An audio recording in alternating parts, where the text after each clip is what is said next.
Welcome to Merit TV Canada Election Watch. My name is David Craig. We're going to be bringing you guys fresh content every single day. You can tune in here every single day of the week as we walk ahead to the election day on April 28th. It's important for everyone to understand what's going on, and we're going to do our best to bring you what we think is the latest and the best news that you do need to know. It's interesting as we look at what's happening within our country, as we look at the different parties and the policies that they seem to be presenting, in some cases not presenting, because we're still waiting to find out what is full policy platforms for some of the parties. But I want to highlight a couple of key issues before we get into a great conversation with Rupa Subramanya, who is going to be joining us to chat through Alberta separatism, as well as the Conservatives. What are they doing right? What are they doing wrong? But as we are looking at this, here's a couple key highlights that you do need to know. Really interesting to see the fact that you look at the NDP and you look at leader Jagmeet Singh. They are in real trouble. If you did not know that, they are actually on the verge of not even being or potentially losing official party status. Right now, the polls are showing that they're actually polling at less than 8% support, which is really going to put them at around 8 seats in the House of Commons, which means they would lose their official party status. That is a massive decline, especially if you rewind to where they were in November, December, just a few short months ago, is that they were in a really prime opportunity to potentially form the opposition government. But they continue to prop up at that time the Liberal government and Justin Trudeau. And it looks like they're paying for it a little bit right now. Even Jagmeet Singh, he is in serious jeopardy of losing his riding. Right now, aggregate polls are showing that his Liberal opponent is a 94% chance of actually beating NDP leader Jagmeet Singh in his riding. So that's a really interesting development, as they've been the third major party in our country for a long time. A couple of other interesting things that I want to bring up is Mark Carney ended up getting heckled the other day in a Calgary rally where a man brought up and used the word genocide in regard to Israel and Palestine. And Mark Carney made some comments back regarding that's why we have an arms embargo. Well, that didn't turn out to be too great, because we actually had Prime Minister Benjamin Netanyahu of Israel start to call out Prime Minister Mark Carney about his comments, asking him to walk it back. And since then, Mark Carney saying, I couldn't hear what he was saying, said the wrong thing. So interesting to see these type of things start to flare up, where you've got outside leaders in the world starting to pay attention and actually comment on certain specific issues. That's something that's happened. We haven't really seen that type of thing happen before. Interesting to see that as well. Mark Carney commented recently as well this past week. Here's something you need to know about, which I found, in my personal opinion, was slightly disturbing in the sense of touting control of online content that is coming into our country. We have seen this through different bills that have been passed with the Liberal government about controlling what comes in, what we can access through social media. Their concerns they painted as disinformation or misinformation. Well, Mark Carney, Prime Minister Mark Carney, as well, is doubling down on that, saying there's a high concern and we want to make sure it doesn't affect Canadians. They're putting it that way. AKA, what it also means is more control from the government as to what comes into our country, what we can consume through internet. So whether you like that, whether you don't like that, that's something that you do need to know to take into consideration for your votes. We got a lot of interesting things that have been going on as well this past week. The Governor General approved $40 billion in additional spending without a functioning government, meaning our parliament is not in session. That type of stuff typically goes on while we have parliament in session. So that happened, kind of was slipped under the radar as well. But one last thing I want to connect on, because we are seeing a growing divide in our country, regional divide. You can call it Alberta separatism, which is a growing sentiment. It is gaining momentum, especially as Liberals are leading in the polls. You've got this idea also in Quebec, which is not new, but it's been around for a long time. And really, this election is coming down to an East versus West idea. The polls are showing that the Liberals have strongholds in Quebec, Ontario, Atlantic Canada. You're looking at Conservatives who have strongholds in Saskatchewan, in Alberta, and BC seems to be a toss-up. And you have this idea where the West does not feel represented by the East, and that's being reported in the polls as well. You're also seeing a difference when it comes to the demographics of voter age and where they're seemingly putting their vote, as you have a boomer generation that seems to be lining up more with the Liberals, where you have a young and upcoming generation, young men and women in their 20s that do not want to have more of what we've had for the last 10 or 15 years. And they seem to be moving towards more of a conservative vote. It's going to be interesting to see this East versus West divide, because I feel that in this same situation, the Conservatives are having a bit of a hard time differentiating themselves from the Liberals in certain key messaging aspects that maybe they could do a little bit better to actually differentiate themselves, because they seem to be alienating some of their key people that were a part of their base that might have come out of the Freedom Convoy movement, that are now moving to this idea of they're okay with separatism. They're okay with this idea of Alberta independence, or Saskatchewan, Alberta, whatever parts are going on. It's interesting to see the messaging that's coming from the parties, because it's going to have a massive impact on how people vote in terms of this East versus West mentality. Is that the Western part of Canada is looking to be represented, is looking to have a bit more fairness when it comes to equalization payments and having their natural resources purported to go out. So all of these things are going to come down and be crucial, but I want to bring your attention to that as we move forward into this election. We'll be right back after this.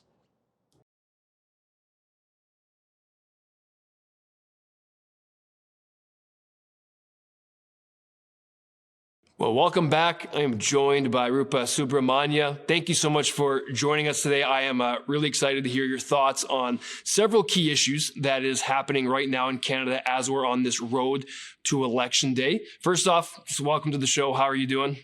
I'm doing great, David. It's great to be with you. Yeah, thank you. Hey, I want to dive right in, because you wrote recently an article highlighting this separatism growing movement in Alberta, regional divide, so to speak, in Canada. And you highlighted a lot of information, which I think everyone should actually go and read and check out your article that you wrote for the Free Press there. But I wanted to get your thoughts on how do you see the rising Alberta separatism sentiment influencing voter behavior in Canada? Is it having an impact on this election, or is the election going to have impact on this rising sentiment? What are your thoughts? I think it's more the latter, that the election is probably going to have a huge impact on how Albertans feel about an independent, getting independence from Canada, with an eye towards joining the United States. And so several people I spoke to were very clear. They'll vote for the Conservative Party, but if Mark Carney were to win, if the Liberals were to win, that would pose an existential crisis for them. And so the separatist movement in Alberta, in my conversations with the various people I spoke to for the story, isn't just about breaking away. It's about breaking free from what they see as systemic economic punishment, political neglect, and cultural marginalization. So for many Albertans in this movement, joining the United States is, it's less about leaving Canada, although that is an important objective, but it's more about finding a place where they feel that their values, their ambitions, their industries are respected. Now, some of the reactions to my story for the Free Press, derided them as fringe and crazed, and I think that does a great injustice to how they're feeling. I don't believe they're fringe. It's important to understand why people feel the way they do. It's a bit like, going back to my reporting for the Freedom Convoy, everybody derided them as the political establishment, the media derided them as a fringe minority and extremists and misogynists and so on. But there was a deep sense of anger, and that's what not too many people wanted to engage with. And the same goes for Alberta. The anger is genuine. It's rooted in deep, long-standing grievances against Ottawa and what these folks see as systemic neglect and exploitation of Alberta by the federal government. So, like environmental regulations, for example, from carbon taxes to pipeline blockages have choked off Alberta's energy sector, and a province that generates a significant amount of revenue for Canada through its natural resources. Federal policies, the people that I spoke to feel that federal policies have curbed this ability to profit from them, and they feel like, they're paying the bills for the rest of the country while being punished for how they earn their living. Yeah. There's redistribution happening. We know billions of dollars get sent from Alberta to the federal government through equalization payments, which are then redistributed to the provinces. And many people that I spoke to see this as subsidizing provinces that actively oppose Alberta's industries, especially Quebec and British Columbia, which have resisted pipeline projects. So there's genuine anger, David, and what they see as decision-making power that is concentrated in central Canada, while Alberta's interests are consistently sidelined. Policies that affect Alberta's future, they see that as often being decided by urban elites in Ottawa and Toronto, who don't especially care for Alberta's rural, resource-based economy or their values. And in terms of their affinity towards the United States, there's a very close cultural affinity, which they're culturally aligned more with the U.S. States like Montana and Texas than with urban centers like Toronto or Vancouver.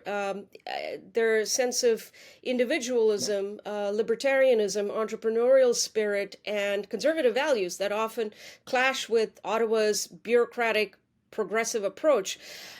So in the end, at the end of my discussions with the various people I spoke to for the story, it wasn't just about money. I think money is obviously an important factor here, but it's also about identities. They feel increasingly culturally alienated from the rest of Canada. So with this growing sentiment, do you see whether a Liberal government or a Liberal party forms government or a Conservative party forms government lowers this growing sentiment or expedites it? Do you see either of them having an impact? I think they're more on board with a Conservative government coming to power. Pierre Poilievre is seen as an ally. They seem to think that Poilievre understands Alberta's concerns, Alberta's grievances. Poilievre is from Alberta originally, and so they see an ally in him, but they do not see an ally in Mark Carney, and that's perfectly reasonable. That's understandable given Carney's environmental agenda, which is plain, it's crystal clear where he's coming from. And in his book Values, he devotes, I think, a couple of chapters on ESG and environmentalism and net zero. Net zero would be disastrous for Alberta. But right. Interestingly enough, Carney has not spoken about hasn't really touched too much on the environmental side of things at all this election campaign. I feel like he's kind of stayed away from it. And imagine pursuing harsh environmental policies like net zero in this economic climate, with Trump threatening. Well, we have 3 sets of tariffs in place right now, but this would not be a good policy to pursue in this economic climate. And of course, it's not entirely clear where Carney stands on the pipelines, right? He says one thing to Daniel Smith, and then he says something else after. Yeah. So I think Albertans are right to be concerned about their future, and I think they feel less secure under a Liberal government than they would under a Conservative government. It is definitely, I'm based out of the West. It's interesting having conversations with people on the street or different connections that we have and finding out where people are falling with their growing concern. And we're even seeing more and more people actually starting to join the idea of it doesn't matter who gets in. We like the idea of Alberta separating either way. So it's interesting to see how this vote's going to play out. I do want to move on to chat a little bit about the Conservatives and how they have been polling over the last 6 months with Trudeau being at the helm of the Liberal Party. Obviously, the Liberals were at almost record lows in terms of how their likability and how they were polling. But with his departure and Mark Carney coming in, they've had, you can call it a massive dead cat bounce, if you can still call it that. They've actually surged now, and Conservatives are falling behind. What are your thoughts? You were tweeting about this today. I want to hear your thoughts on what are the Conservatives doing wrong to not be able to sustain what they had? Yeah, look, I Ha- mean, to be fair to the Conservative Party, I'm not in the campaign room, and they've been dealt a really bad hand, I Yes, think, and so, sure. uh, and I think genuinely they're trying to do their best, but having said that, I do think there are three very big reasons why, apart from Trudeau resigning as prime minister, why the Conservatives lost their lead. And I feel like they all point to the same problem. I've written about this for the Free Press. I wrote about this in February, and a lot of people reacted saying, "Oh, you're a liberal hack," and the usual name calling. Don't believe the polls. The polls are wrong. The only poll to believe is Abacus, but now even Abacus has the Liberals in the lead. So I think that the problem is that the Conservatives aren't giving people a clear reason to choose them over the Liberals. So the first point that I made in my tweet from this morning is that Pierre Poilievre's Conservative Party backed the Trudeau government's retaliatory tariffs. They were on the same book, and where Pierre Poilievre said, yes, tit for tariffs all the way. And I feel that was a huge mistake. He had an opportunity to take the high ground here, to say, hey, look, it's just political theater and it's bad economics. Tariffs like these don't punish foreign governments as much as they punish Canadian consumers, because you know what? Prices go up, as is happening, and choices go down. That's also happened. So by siding with Trudeau's tit-for-tat approach, Poilievre, I think, missed the chance to show leadership. He should have been leading on the issue and demonstrate that his party actually stands for things like free markets and consumer interests. Instead, to me, now this is my own personal view, to me, it felt like more of the same. And also, there are a couple of things that have been happening over the last few weeks. I feel like they're alienating their own base. I've spoken about this quite a bit, and frankly speaking, I find it quite baffling. You think back to the Freedom Convoy, for example. Whether you supported it or not, there's no denying it energized a huge part of the Conservative base in 2022. It tapped into real frustrations with the government, with pandemic overreach and government heavy-handedness. But now the party seems to be distancing itself from that kind of energy. They've not had much to say about what happened to Tamara Leach and Chris Barber, who were convicted of mischief last week here in Ottawa. And then you have them kicking people out of rallies just for wearing a Make Canada Great Again hat. I don't think that's principled. If you treat your own supporters as liabilities instead of assets, they're going to start noticing this. And for now, the base seems pretty committed. They seem to excuse all of this stuff, including throwing their own causes under the bus. But for me, the problem is, what's the difference between them and the Liberals at this point? If the Conservative Party is policing its own base, just like the Liberals do, where's the choice, right, for a voter? And we've seen this movie before, David. We know that you can't out-liberal the Liberals and expect Conservatives to cheer. Yes, exactly. I think that's a very fair point. It comes down to the messaging, and are they differentiating themselves enough from the Liberals? Because there's obviously a growing movement with other parties that are trying to reach a very conservative thinking base. And a lot of those people I've been seeing have been moving over away from the Conservatives because there is not enough of a differentiation on certain topics. And obviously there's always compromise when you have your messaging with policy. But anyways, Rupa, I appreciate your thoughts on that. I've just got to wrap up here right away, but you're going to be joining us, I know, over the next several weeks on this campaign trail as we're following. So I so appreciate your insights and your thoughts today. Thank you for joining us. We'll be here right after the break.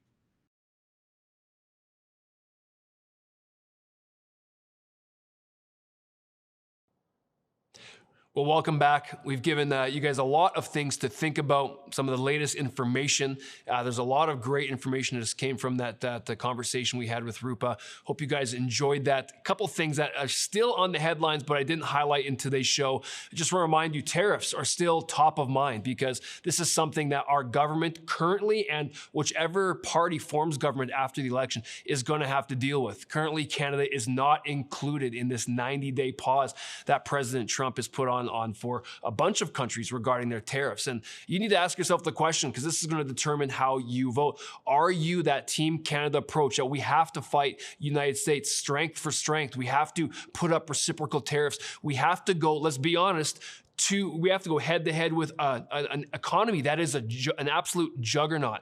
Is that something that we should be doing? Is that wise? Is it economically viable for our country? Or should we be coming from a different approach because we really are not in a great economic position as Canadians to say, we want to negotiate, we want to continue to build a strong relationship, because really we need to be in a position of strength when we're willing to negotiate. The thing that's interesting is all of our major parties in Canada, they have taken the same approach. Pierre Poilievre, Mark Carney, even Jagmeet Singh, they have all stated that they are Team Canada and we need to fight and show strength to the Americans. My personal opinion, I think that's the wrong approach. I think that we are not in a position of strength. That is like having someone who has never boxed in their life and has no strength going up against Mike Tyson in his prime. You're not looking to win that fight. I just don't think it's the right fight. Yeah, maybe it can bring together national unity. It's a short term, let's get people together, but I don't think it's in the best interest of citizens of Canada. So it's interesting that all three parties have done that. You've noticed some differentiation with the Bloc, where Yves Blanchet has criticized that. Even Maxime Bernier of the PPC has said that that is a wrong approach as well. So that is something that we all need to remember that is top of mind.